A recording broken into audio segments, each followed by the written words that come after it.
Al-Makfurlah Kiai Haji Abdurrahman Wahid, Gus Dur, dikenal sebagai bapak toleransi di Indonesia karena sikapnya yang inklusif terhadap berbagai perbedaan di negeri ini.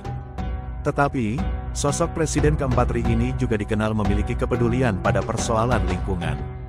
Penggerak Gus Durian Samarinda Asman Aziz menyebutkan ada 9 jejak Gus Dur di dalam konteks kepeduliannya terhadap lingkungan. Gus Dur semasa hidupnya mengupayakan agar terwujud keadilan ekologis pada semua warga. Namun, kata Asman, kepedulian Gus Dur pada isu-isu lingkungan ini belum terlalu familiar sebagaimana pemikirannya dalam konteks lintas iman dan pribumisasi Islam yang sangat populer. Padahal jejak Gus Dur yang selalu memberikan pendampingan, memperjuangkan pengelolaan dan keadilan ekologis juga sangat kuat. Paling tidak ada 9 jejak Gus Dur yang bisa kita saksikan, lihat, baca, ketika bicara soal keadilan ekologis dan pengelolaan sumber daya alam yang berkeadilan, ucap Asman Aziz di acara Refleksi Kemerdekaan bersama Jaringan Gus Durian dan disiarkan langsung melalui TV9 Nusantara, dikutip Nu Online pada Senin, tanggal 21 Agustus tahun 2023. Pertama, Asman menyebut Gus Dur sebagai pendukung sekaligus pelindung para aktivis lingkungan pada zaman Orde Baru.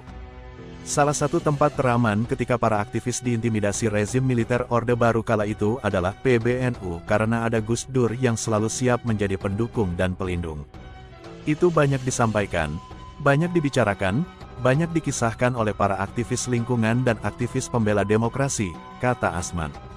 Kedua, Gus Dur adalah seorang penganjur reforma agraria yang sangat militan. Pada zaman Orba, melalui ceramah-ceramahnya, Gus Dur sangat lantang mengkritik soal perampasan tanah rakyat oleh negara. Menurut Gus Dur, ada 40% tanah PT Perkebunan Nusantara, PTPN, adalah tanah yang dirampas dari rakyat dan harus dikembalikan kepada rakyat oleh negara. Itu yang selalu disampaikan Gus Dur dalam konteks perjuangan reforma agraria. Itu juga diteruskan ketika menjadi presiden walaupun tidak lama. Karena itu juga beliau sangat getol membicarakan bagaimana reforma agraria dan keadilan pengelolaan sumber daya alam. Tentu tidak disenangi para oligarki atau orang-orang yang berkuasa atas sumber daya alam atau tanah di republik kita ini, ucapnya.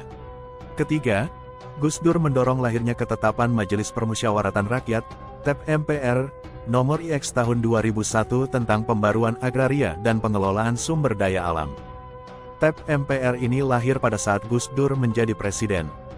Ketika beliau dilengserkan, maka TEP MPR ini pun hilang tanpa jejak dan tidak ada keberlanjutan dari proses lahirnya TEP MPR ini, lanjut Asman. Keempat, Gus Dur merupakan pelopor dan inspirator pembangunan berbasis maritim. Saat menjabat presiden, pada tahun 1999, Gus Dur membentuk Departemen Eksplorasi Laut yang kini menjadi Kementerian Kelautan dan Perikanan, KKP. Cita-cita utamanya adalah kembali memperkuat bangsa kita menjadi bangsa yang kuat secara maritim, tapi kita selalu kalah dalam konteks laut.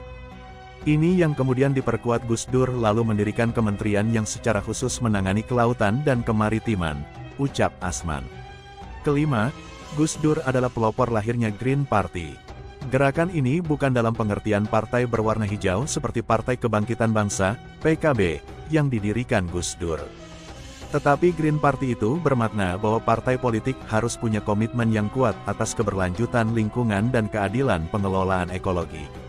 Keenam, Gus Dur dikenal sangat getol dalam melawan industri ekstraktif. Sebab industri ekstraktif, dalam praktiknya, sangat merugikan masyarakat sekitar dan menghancurkan lingkungan. Salah satunya yang terjadi pada saat pembangunan pembangkit listrik tenaga nuklir, PLTN. Ini bisa kita saksikan, misalnya, dalam konteks penolakan Gus Dur soal pembangunan pembangkit listrik tenaga nuklir yang waktu itu ingin dibangun di Muria, Jepara, Jawa Tengah, ucap Asman. Ketujuh, Gus Dur memiliki terobosan kebijakan moratorium logging dan hutan selama 10-20 tahun untuk keberlanjutan kelestarian ekosistem dengan diikuti restorasi, koreksi regulasi, dan kebijakan atas para perusak sumber daya alam, SDA. Ini dibuktikan Gus Dur dengan langsung memecat para menterinya yang mengeluarkan kebijakan-kebijakan yang berdampak pada kerusakan lingkungan.